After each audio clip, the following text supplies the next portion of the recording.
Biz ailede piriyen qorumuz tayyorlash usuli hamda tuvanda shu ketarlik sayko'k tatlar bilan tanishib chiqayli. Birinchi bo'lib pirigan, yeşil laza, qizil laza, zanjivil, samsaq. Undan keyin yoqtirsangiz yana boshqa sayko'k tatlarni aralashtirib qo'ysangiz bo'ladi. Birinchi bosqichda go'shtni shunday ezish mashinasida ezib tayyor qilib olamiz. Bo'lmay qolib qolsa qo'lda to'g'risangizmi bo'laveradi. Cho'qim ushoq to'g'rash kerak. Undan keyin sayko'k tatlarimizni mushallatda to'g'rab tayyor qilib olamiz. Undan boshqa mayni qozonga ko'proq qo'yib, shu to'g'ralgan pidyalarimizni selib, birinchi bosqichda shu pidyalarni pishirib elib olamiz.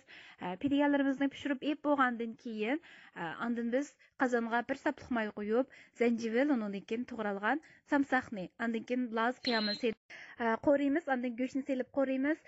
Bularni qo'rib bo'lib, ondan keyin shu piryani solamiz. Piryani selib, bir qo'rib bo'lgandan keyin qizil laza hamda yeşil lazani selib davomli qo'riymiz. Ondan keyin tuzdan bir qo'shiq, jamnudan bir qo'shiq, jijing bilan kavavchini vaqtidan bir qo'shiq selib, undan keyin biz buni taqsiga ilib iste'mol qilsak bo'ladi. Ustiga undan keyin to'g'ralgan shu ushaq piyozlardan ozroq sepib qo'ysangiz bo'ladi. Dars tamom.